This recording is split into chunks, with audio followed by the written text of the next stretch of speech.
Ardi menatap layar email di komputernya dengan jantung berdebar. Judul email yang baru saja masuk berbunyi, "Selamat atas promosi Anda sebagai manajer operasional." Ia membaca kalimat itu berulang kali, memastikan bahwa ini bukan ilusi. Kabar gembira itu seperti angin segar setelah bertahun-tahun bekerja keras tanpa henti. "Wah, selamat, Mas Ardi. Akhirnya kerja kerasmu terbayar," ujar Lina, rekan kerjanya, sambil menepuk pundaknya dengan antusias. Namun, nada suaranya terdengar terlalu ceria, hampir seperti dibuat-buat. "Terima kasih, Lin," jawab Ardi dengan senyum ragu. Di ruangan yang ramai itu, ucapan selamat mengalir dari rekan-rekan kerja. Namun, di sela-sela itu, Ardi menangkap sesuatu yang lain, bisik-bisik samar. "Kenapa dia? Bukannya Pak Seno lebih pantas? Ah, mungkin dia dekat sama bos besar." "Ardi, terlalu muda, belum cukup pengalaman." Ardi berpura-pura tak mendengar komentar tersebut, meskipun hatinya terasa sedikit terganggu. Ia tahu, di balik senyuman kolega-koleganya, ada yang tidak benar-benar senang dengan kabar ini. Pak Seno, yang duduk di meja pojok dengan wajah tanpa ekspresi, tampak seperti patung. Pria parubaya itu biasanya hangat dan ramah, tetapi kali ini hanya mengangguk kecil ketika Ardi mendekatinya. "Pak Seno, saya harap kita bisa tetap bekerja sama dengan baik. Saya tahu Bapak sangat berpengalaman, dan saya ingin belajar banyak dari Bapak," kata Ardi dengan nada tulus. Pak Seno tersenyum tipis, tapi tatapannya dingin. "Tentu, Mas Ardi. Saya hanya karyawan biasa. Selamat atas promosinya." Kalimat itu terdengar netral, tetapi Ardi merasakan sesuatu yang mengganjal. Hari itu, kantor terasa berbeda. Di satu sisi, Ardi merasakan kebanggaan karena akhirnya mendapatkan posisi yang ia idamkan. Namun, di sisi lain, ia mulai menyadari adanya perubahan atmosfer di sekelilingnya. Tatapan mata yang biasanya ramah kini terasa tajam, penuh penilaian. Saat pulang, Lina yang mengajaknya berbincang sepanjang perjalanan parkir memberi sebuah peringatan. "Hati-hati, Mas. Promosi itu bukan cuma tanggung jawab, tapi juga musuh. Beberapa orang gak bakal terima." Ardi hanya tertawa kecil untuk menutupi kegelisahannya. "Aku cuma berusaha menjalankan tugasku sebaik mungkin." Namun, di dalam hatinya, Ardi tahu kata-kata Lina mungkin benar. Ia bisa merasakan perubahan kecil yang mungkin akan menjadi besar. Dan, tanpa ia sadari, awal dari sesuatu yang lebih gelap sudah mulai mengintai. Malam itu, Ardi tidur lebih awal. Tubuhnya terasa lelah setelah hari yang panjang di kantor. Namun, saat matanya terpejam, ia mendapati dirinya berada di tempat asing, gelap, dingin, dan penuh kabut. Di depan matanya, sebuah kuburan tua muncul dengan nisan-nisan berlumut yang nyaris roboh. Bau anyir menyengat menghantam hidungnya. Ardi melangkah mundur, tetapi kakinya seperti tertahan. Dari balik kabut, terdengar suara lirih, menyerupai bisikan bercampur rintihan. Ia mencoba mencari sumber suara, tetapi tiba-tiba tanah di bawahnya runtuh. Ardi terjatuh ke dalam lubang gelap, disertai suara tawa yang menggema di sekelilingnya. Ia terbangun dengan napas terengah-engah dan keringat membasahi tubuhnya. Jam menunjukkan pukul 3 dini hari. Kamar tidurnya tampak seperti biasa, tetapi bau aneh mulai menyelimuti udara, seperti bau busuk yang menusuk, meskipun tidak ada sumbernya. Mungkin ini cuma mimpi buruk, gumamnya pada diri sendiri, mencoba menenangkan pikiran. Namun, hari-hari berikutnya semakin aneh. Setiap malam, ia bermimpi tentang tempat yang sama, kuburan, kabut, dan suara-suara yang semakin jelas. Kadang-kadang, ia mendengar namanya dipanggil. Suaranya berat, seperti berasal dari seseorang yang sedang marah. Di pagi hari, rumahnya pun mulai menunjukkan tanda-tanda tak wajar. Suatu pagi, ia menemukan seekor ayam mati dengan darah yang mengering di depan pintu terasnya. Tubuh ayam itu diletakkan dalam posisi aneh, seperti sengaja diatur membentuk lingkaran. Ardi mencoba mengabaikan hal itu, menganggapnya sebagai ulah binatang liar, tetapi rasa cemas mulai merayap dalam pikirannya. Selain itu, bau busuk yang sebelumnya hanya ada di malam hari kini sering muncul di siang hari. Ia sudah memeriksa setiap sudut rumah, memastikan tidak ada makanan basi atau bangkai binatang, tetapi tidak menemukan apa-apa. Kesehatan Ardi perlahan memburuk. Tubuhnya lemas, sulit berkonsentrasi, dan sering merasa pusing. Teman-temannya di kantor mulai menyadari perubahan itu. "Mas Ardi, kamu kelihatan capek banget. Udah cek ke dokter belum?" ditanya Lina dengan nada khawatir. Ardi akhirnya memutuskan untuk memeriksakan diri. Dokter yang menanganinya menyatakan bahwa ia sehat. Tidak ada tanda-tanda penyakit serius, bahkan hasil tes darahnya normal. "Bapak mungkin terlalu banyak pikiran atau stres," kata dokter itu sambil tersenyum.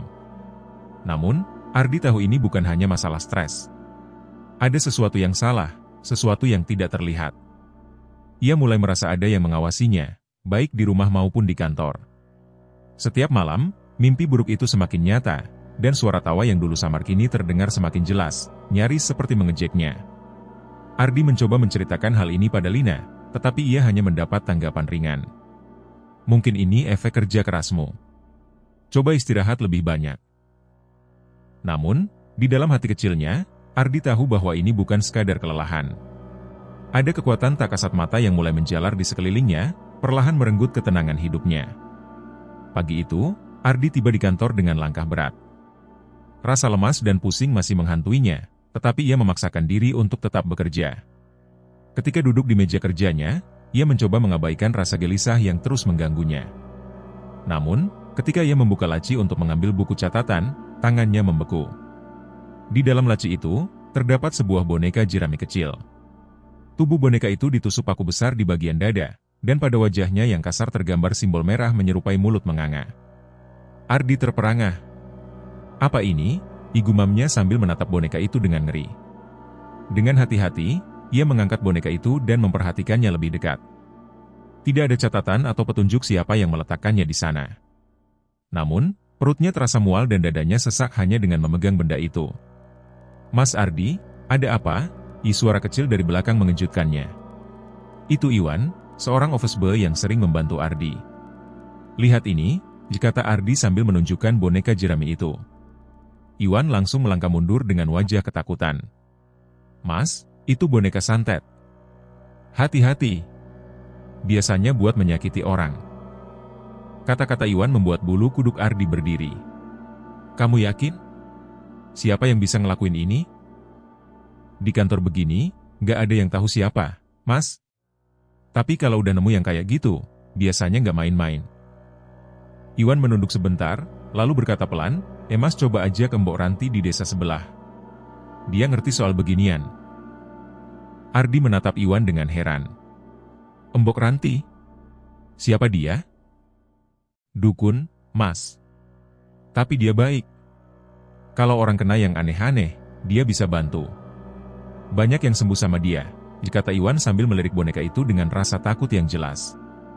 Ardi tidak langsung merespons. Ia belum pernah percaya hal-hal mistis seperti ini. Namun, kejadian-kejadian belakangan, mulai dari mimpi buruk, ayam mati, bau busuk, hingga sekarang boneka ini, membuat pikirannya kacau. Mungkinkah semua ini berkaitan dengan konflik di kantor? Saat makan siang, Ardi kembali ke ruangannya dan mencoba merenung. Ingatannya melayang pada tatapan dingin Pak Seno ketika promosi diumumkan, komentar-komentar pedas yang didengar di belakang punggungnya, dan sikap beberapa rekan kerja yang berubah drastis. "Pak Seno," pikir Ardi sambil memijit pelipisnya. Tapi, ia tidak memiliki bukti apapun. Meski ragu, Ardi akhirnya memutuskan untuk mencari tahu lebih jauh. Malam itu, ia menghubungi Iwan dan meminta alamat Mbok Ranti. "Kalau ini memang ada hubungannya dengan kerjaan, aku harus tahu," igumamnya. Ia menyimpan boneka itu dalam kantong plastik dan membuangnya jauh dari rumahnya, tetapi rasa takut terus menyelimuti pikirannya. Siapa yang tega melakukan ini? Dan lebih penting lagi, apa yang sebenarnya sedang mereka rencanakan? Ardi menatap jalan kecil di depannya dengan perasaan campur aduk. Mobilnya berhenti di sebuah desa terpencil, jauh dari keramaian kota. Jalan tanah yang sempit dikelilingi sawah dan pohon-pohon rimbun membawa suasana yang aneh namun tenang. Ia memarkir mobil di dekat sebuah rumah tua yang tampak sederhana tetapi penuh dengan aura misteri. "Ini pasti rumahnya," igumamnya, menatap pintu kayu rumah yang sedikit terbuka. Seorang wanita tua dengan kain jarik dan kebaya muncul dari balik pintu. Rambutnya yang memutih disanggul rapi, dan matanya menatap tajam ke arah Ardi. Wajahnya menua tetapi menyimpan wibawa yang tidak biasa. "Sampean pasti Mas Ardi," kata wanita itu sambil tersenyum tipis. Suaranya pelan, tetapi ada kekuatan di balik setiap kata. "Saya Mbok Ranti. Silakan masuk." Ardi mengikuti langkah Mbok Ranti ke dalam rumah. Aroma dupa dan minyak cendana memenuhi ruangan kecil itu. Di tengah ruangan, ada tikar anyaman dan beberapa benda ritual seperti kendi, dupa, dan bunga-bunga tabur. "Saya dengar dari Iwan, sampean mengalami hal-hal yang tidak biasa, ya?" Tanya Mbok Ranti sambil mempersiapkan sesuatu di altar kecil. Ardi mengangguk, lalu menceritakan semua yang terjadi. Mimpi buruk, bau busuk, ayam mati, hingga boneka jerami yang ditemukan di kantornya. Mbok Ranti mendengarkan dengan seksama, sesekali mengangguk. "Ini jelas santet," kata Mbok Ranti tegas. "Santet ini dikirim dengan niat buruk. Tujuannya bukan hanya membuat sampean sakit, tapi juga menghancurkan hidup sampean, baik di pekerjaan maupun di rumah." Ardi menelan ludah. Kata-kata Mbok Ranti mengkonfirmasi kecurigaannya. Mbok Ranti mengambil kendi berisi air yang sudah dicampur bunga melati dan minyak wangi. Santet ini berasal dari rasa iri dan dendam yang mendalam. "Sampean harus hati-hati. Biasanya, pelaku adalah orang yang dekat, tapi tidak pernah sampean duga." Ritual pun dimulai. Mbok Ranti meminta Ardi duduk bersila di atas tikar. Ia membakar dupa dan menggumamkan mantra dalam bahasa Jawa kuno. Asap dari dupa membumbung, menyelimuti ruangan dengan aroma yang menenangkan sekaligus membuat suasana terasa mencekam. Mbok Ranti memercikkan air kendi ke kepala dan tubuh Ardi sambil terus melantunkan doa. Sesekali ia berhenti, menatap Ardi dengan mata yang tajam, seolah melihat sesuatu yang tidak terlihat oleh orang biasa. "Energi hitam ini kuat, Mas Ardi. Tapi ini baru awal. Kalau tidak segera ditangani, sampean bisa kehilangan segalanya," kata Mbok Ranti setelah ritual selesai. Ia lalu mengambil sebuah jimat kecil berbentuk segi empat, terbuat dari kain hitam dan diikat dengan benang putih. "Ini untuk perlindungan sementara. Simpan di dompet atau di saku baju sampean setiap hari. Jangan pernah lepas, apalagi kalau sedang di kantor." "Terima kasih, Mbok," kata Ardi dengan suara bergetar. Namun, sebelum Ardi pergi, Mbok Ranti memperingatkannya dengan nada serius. "Sampean harus lebih waspada. Hindari terlalu dekat dengan orang-orang tertentu di kantor. Mereka yang terlihat ramah bisa saja musuh sampean. Hati-hati dengan mulut manis dan senyum palsu." Kata-kata itu terus terngiang di kepala Ardi sepanjang perjalanan pulang. Ia kini tahu bahwa bahaya yang mengintainya bukan hanya gaib, tetapi juga datang dari orang-orang di sekelilingnya. Namun, siapa? Ardi merasakan beban yang semakin berat. Namun, ia bertekad untuk melindungi dirinya dan mengungkap siapa yang berada di balik semua ini. Sementara itu, ia hanya bisa berharap bahwa jimat dari Mbok Ranti mampu menahan serangan berikutnya. Ardi duduk di meja kerjanya, memperhatikan suasana kantor yang terasa berbeda. Sejak ia bertemu Mbok Ranti, pikirannya tak pernah lepas dari kata-kata wanita itu. Musuh sampean bisa jadi adalah orang yang selama ini sampean percayai. Pandangannya tertuju pada Pak Seno yang duduk di sudut ruangan. Pria itu tampak lebih pendiam dari biasanya. Ia jarang berbicara, bahkan ketika ada rapat atau diskusi. Pak Seno selalu menghindari kontak mata dengan Ardi, dan itu membuat Ardi semakin curiga. Namun, Ardi tahu ia tidak bisa langsung menuduh tanpa bukti. Ia membutuhkan cara untuk mengungkap apa yang sebenarnya terjadi. Mencari sekutu. Sore itu, Ardi menemui Andika, seorang teman dekat di kantor yang ia percaya. Andika bekerja di bagian keuangan dan sudah lama menjadi sahabat Ardi sejak pertama kali ia bergabung di perusahaan itu. "Dik, aku butuh bantuanmu," kata Ardi serius. Andika mengerutkan kening. "Ada apa, Art? Kamu kelihatan tegang. Aku curiga ada yang gak beres di kantor ini. Terutama soal Pak Seno. Dia kelihatan aneh. Aku merasa ada sesuatu yang dia sembunyikan, dan mungkin itu ada hubungannya dengan semua hal aneh yang aku alami belakangan ini," jelas Ardi sambil menghela napas. Andika menatap Ardi dengan serius. "Kalau kamu yakin, aku bisa bantu cari tahu. Kebetulan aku pernah mendengar rumor soal Pak Seno, tapi aku nggak pernah punya bukti." "Rumor apa?" tanya Ardi cepat. Katanya, dia pernah memanipulasi laporan keuangan untuk menutupi kerugian proyek, tapi waktu itu nggak ada yang berani melapor. Dia punya banyak koneksi, termasuk beberapa orang di sini yang kayaknya jadi pendukungnya. Ardi mengangguk. Ia tahu ini adalah arah yang bisa ia telusuri. Mengungkap bukti. Beberapa hari berikutnya, Ardi dan Andika mulai menyelidiki. Andika menggunakan aksesnya ke sistem keuangan untuk mencari pola-pola mencurigakan. Tidak butuh waktu lama hingga mereka menemukan sesuatu yang ganjil. Ada transaksi yang dimanipulasi dalam laporan proyek besar tahun lalu. Nama Pak Seno tertera sebagai penanggung jawab. Namun, bukan hanya itu. Mereka juga menemukan bukti email internal yang menunjukkan adanya fitnah terhadap Ardi, dikirim dari akun anonim. Salah satu email tersebut bahkan berisi tuduhan bahwa promosi Ardi diperoleh melalui hubungan pribadi dengan atasan. Aku nggak percaya mereka sampai sejauh ini, kata Ardi dengan suara bergetar. Andika mengangguk. Aku juga nggak, Art. Tapi ini cukup untuk membuktikan bahwa ada yang sengaja menjatuhkanmu. Pertanyaannya, apa tujuan akhirnya? Ancaman di tengah malam. Malam itu, saat Ardi pulang lembur, ia mendapati seorang pria berdiri di dekat mobilnya di parkiran. Pria itu adalah Togar, seorang staf dari tim logistik yang dikenal dekat dengan Pak Seno. Lembur terus, Mas Ardi? Togar menyapa dengan senyum sinis. Ya, banyak kerjaan, jawab Ardi sambil membuka pintu mobilnya. Namun, Togar mendekat, terlalu dekat. Saya cuma mau kasih tahu, Mas. Kadang-kadang, kalau kita terlalu sibuk urusin urusan orang lain, kita lupa menjaga diri sendiri. Bahaya, kan, kalau ada yang salah langkah. Ardi menatap Togar tajam. Ia paham maksud ucapan itu. Kalau kamu punya sesuatu untuk disampaikan, sampaikan langsung. Jangan berputar-putar. Togar hanya tertawa kecil, menepuk bahu Ardi, dan berjalan pergi. Namun, ancaman tersirat itu sudah cukup membuat Ardi merasa waspada. Di dalam mobil, Ardi merasakan adrenalin memuncak. Ia tahu bahwa ini bukan lagi hanya masalah santet atau gangguan gaib.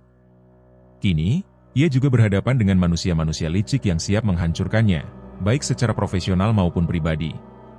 Satu hal yang ia tahu pasti, ia harus melindungi dirinya dan mengungkap kebenaran sebelum segalanya menjadi lebih buruk. Namun, siapa yang sebenarnya bisa ia percayai di tengah konflik ini? Malam itu, angin dingin menyelinap ke sela-sela dinding rumah Ardi. Ia duduk di ruang tamu, mencoba memfokuskan pikirannya pada laporan kantor yang tertunda. Namun, pikirannya terasa berat. Setiap kali ia mencoba berkonsentrasi, rasa lelah yang tidak wajar menguasainya. Tiba-tiba, suara kaca pecah menggelegar dari arah dapur. Ardi tersentak, jantungnya berdegup kencang. Ia segera berlari ke dapur, hanya untuk menemukan jendela kecil di sana telah hancur. Pecahan kaca berserakan di lantai, dan angin malam dingin menghembus masuk. Siapa di sana? Teriak Ardi ke arah luar jendela.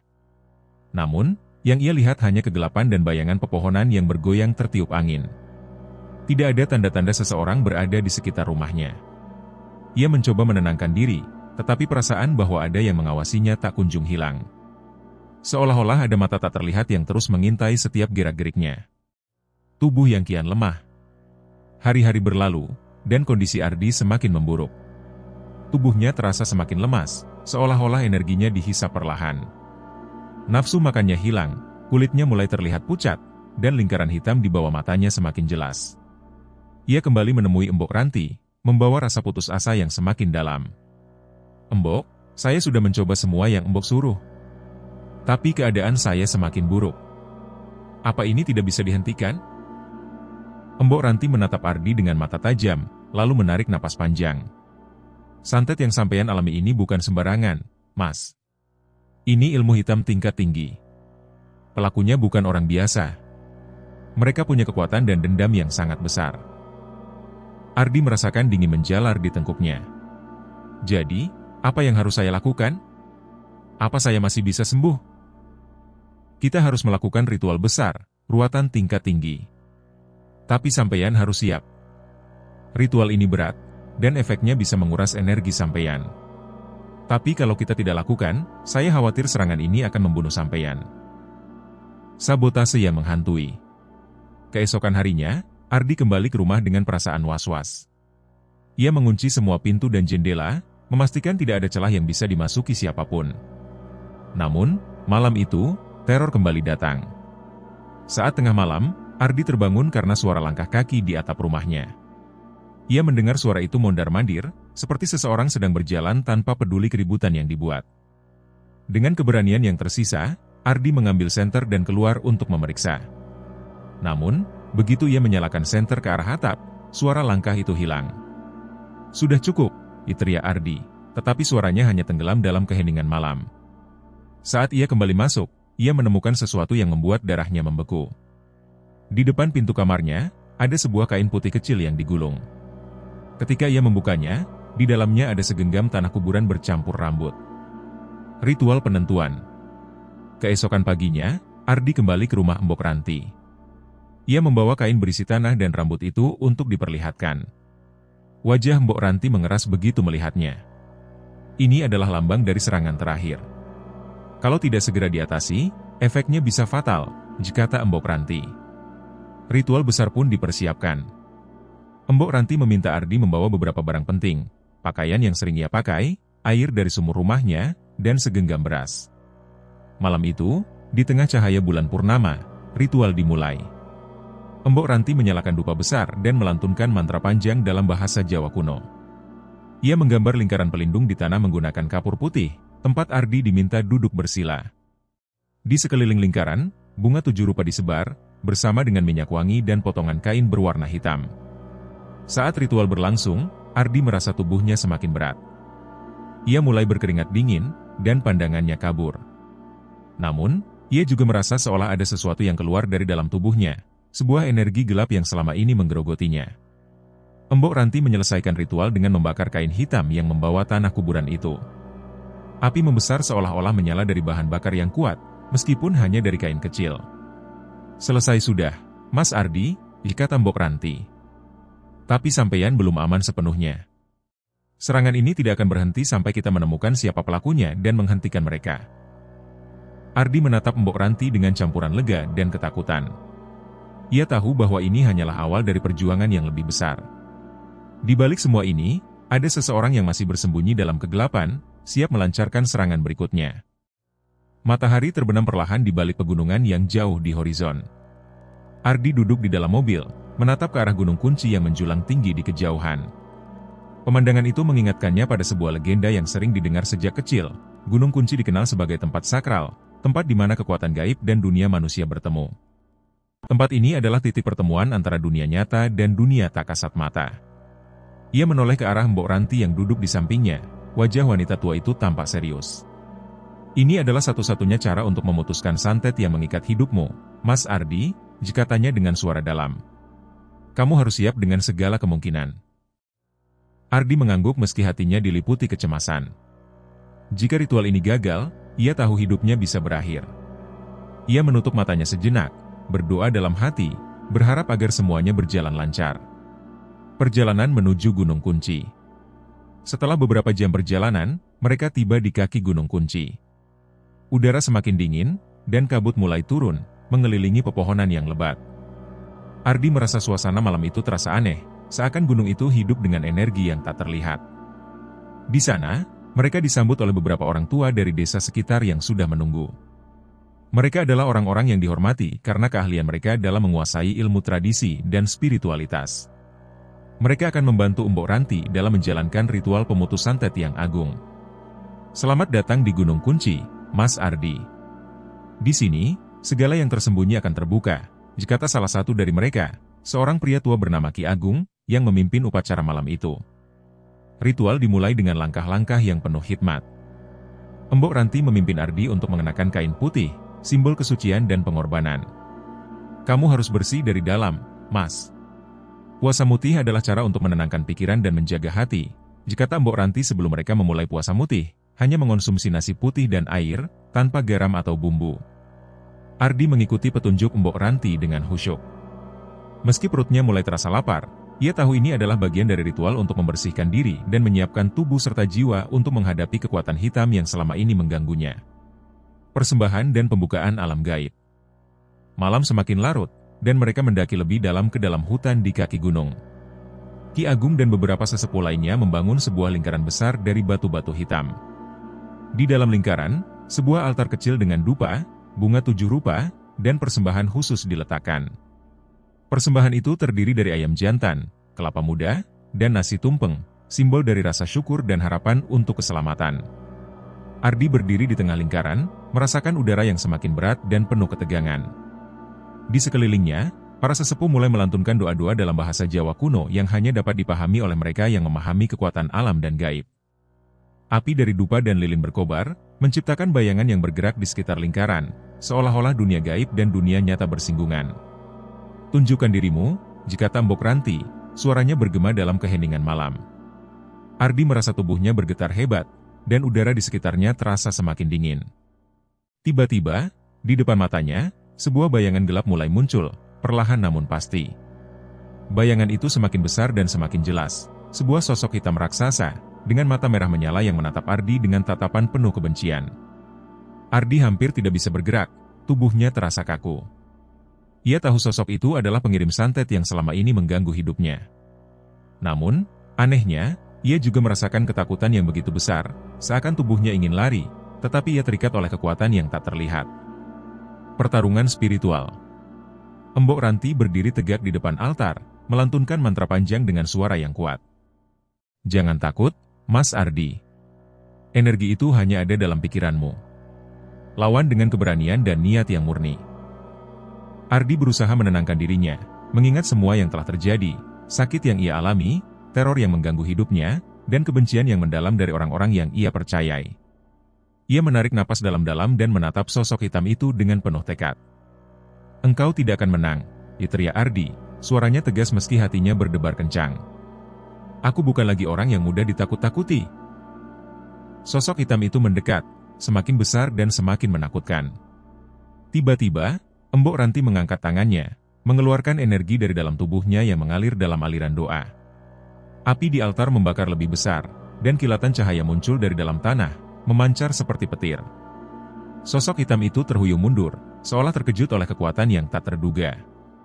Ardi merasakan ada sesuatu yang mengalir dalam dirinya, kekuatan yang baru terbangun. Ia berteriak sekali lagi, aku bebas!"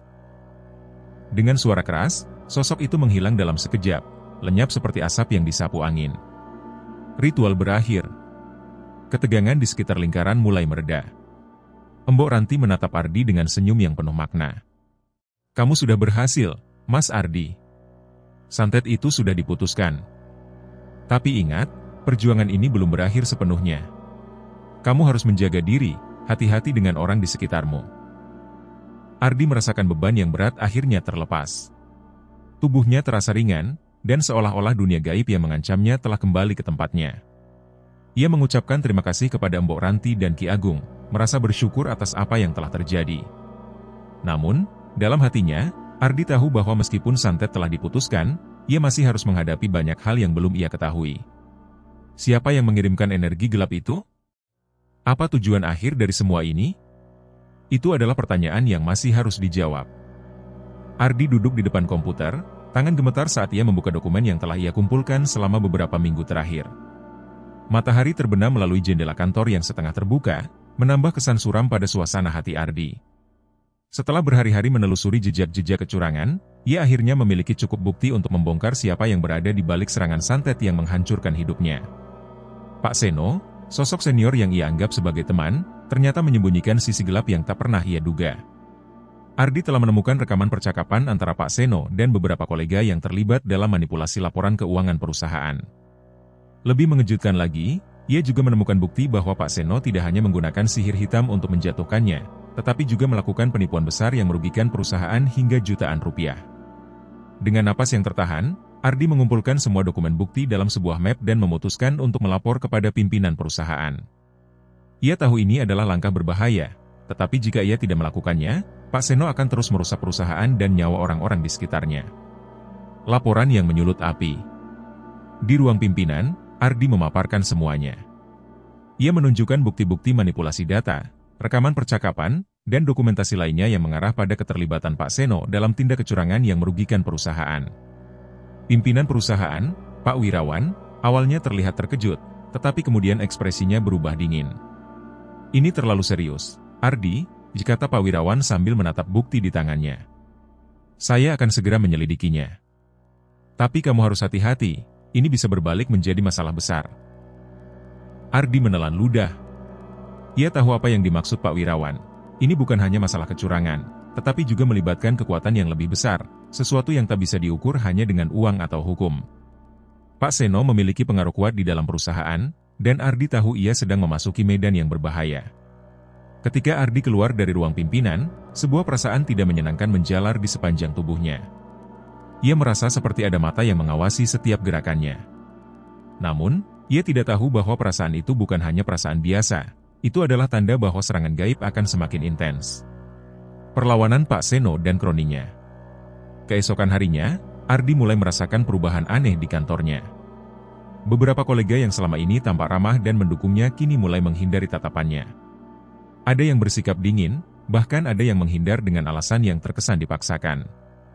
Namun, yang paling mencolok adalah sikap Pak Seno. Di ruang kerjanya, Pak Seno muncul dengan senyum yang lebih lebar dari biasanya. Namun ada sesuatu yang mengerikan dalam senyum itu. "Ardi, kamu sudah melapor ke Pak Wirawan, ya?" Tanya Pak Seno. Suaranya terdengar begitu lembut, tapi di balik itu ada ancaman yang tidak bisa ia sembunyikan. Ardi menatap Pak Seno dengan hati-hati, berusaha tidak menunjukkan ketakutan yang mulai merayap. "Saya hanya melakukan apa yang harus dilakukan, Pak Seno. Ini untuk kebaikan perusahaan." Pak Seno mendekat dan meletakkan tangannya di atas meja Ardi dengan tegas. "Jangan terlalu percaya diri, Ardi. Kamu baru memulai permainan yang tidak kamu pahami." Perasaan Ardi semakin tidak enak. Ia merasa ada sesuatu yang salah, tapi ia berusaha untuk tetap tenang. Namun, ia tahu bahwa Pak Seno dan kroninya tidak akan tinggal diam. Mereka pasti akan berusaha menghalangi setiap langkah yang diambilnya. Serangan gaib yang meningkat. Malam itu, saat Ardi pulang ke rumah, ia disambut dengan ketegangan yang luar biasa. Suasana rumah terasa semakin mencekam, langit di luar tampak gelap seperti tinta, dan kabut tebal menyelimuti halaman depan rumahnya. Ardi merasakan kegelisahan yang meningkat, seolah-olah ada sesuatu yang mengawasi setiap gerakannya. Namun, yang paling menakutkan adalah apa yang ia temui di dalam rumah. Begitu ia membuka pintu rumah, ia mencium bau busuk yang tak bisa dijelaskan.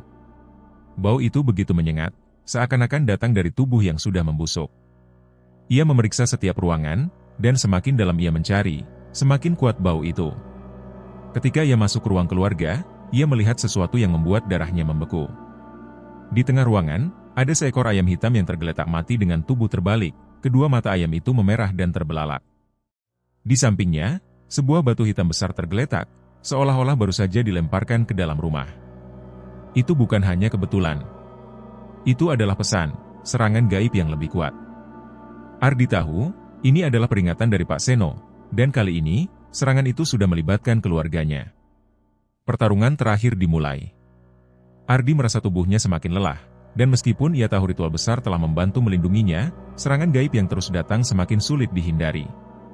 Ia merasa dunia sekitar mulai hancur, kantor, rumah, bahkan keluarganya kini menjadi sasaran. Namun, ia tahu satu hal yang pasti, ia tidak akan mundur. Keesokan harinya, Ardi kembali ke kantor, kali ini dengan tekad yang lebih bulat. Ia tahu Pak Seno dan kroninya akan melakukan segala cara untuk membungkamnya, tetapi ia tidak akan takut. Dengan bukti yang sudah ada di tangannya, ia siap menghadapi apapun yang akan datang, bahkan jika itu berarti berhadapan dengan kekuatan gaib yang lebih besar dari yang ia bayangkan. Namun, dalam hatinya, Ardi merasa seperti ada dua dunia yang semakin menyatu, dunia nyata yang ia jalani, dan dunia gaib yang terus menekannya. Ia tahu pertempuran ini belum berakhir, dan semakin dalam ia menggali, semakin banyak kegelapan yang akan terungkap. Hari itu, Ardi kembali berada di ruang yang sama dengan Embok Ranti, di sebuah desa terpencil yang kini menjadi tempat pelarian terakhirnya dari segala teror. Setelah berbulan-bulan dihantui oleh serangan santet dan ancaman dari Pak Seno, Ardi akhirnya merasa ada sedikit cahaya di ujung terowongan. Namun, meski fisiknya mulai pulih, hatinya masih penuh dengan keraguan dan ketakutan. Di ruang sederhana itu, Embok Ranti duduk di depannya dengan tenang. Tangan Embok Ranti memegang sebuah benda kecil berbentuk keris yang sudah berusia ratusan tahun, simbol kekuatan spiritual yang akan digunakan dalam ritual terakhir untuk mematahkan serangan santet yang selama ini menghantui Ardi. "Mas Ardi, ini adalah langkah terakhir," ujar Embok Ranti dengan suara berat namun penuh keyakinan. "Ritual ini akan mengakhiri semua serangan gaib yang mengikat hidupmu.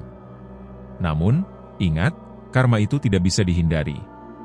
Apa yang sudah dilakukan, pasti akan ada balasannya." Ardi menatap Embok Ranti dengan mata penuh harapan, meskipun di balik itu ada ketakutan yang masih menyelimuti hatinya. Apa maksud Embok Ranti? Saya sudah cukup menderita. Tidak ada lagi yang bisa merusak saya, kan? Embok Ranti menghela napas panjang, matanya menatap Ardi dengan penuh kebijaksanaan. Karma akan terus berjalan, Mas. Baik dan buruk akan saling mengikat. Tapi percayalah, jalan yang akan kamu pilih nanti akan menentukan apakah kamu bisa hidup bebas dari semua ini ataukah masih terikat oleh masa lalu. Ritual terakhir. Malam itu, ritual dimulai dengan suasana yang penuh ketegangan.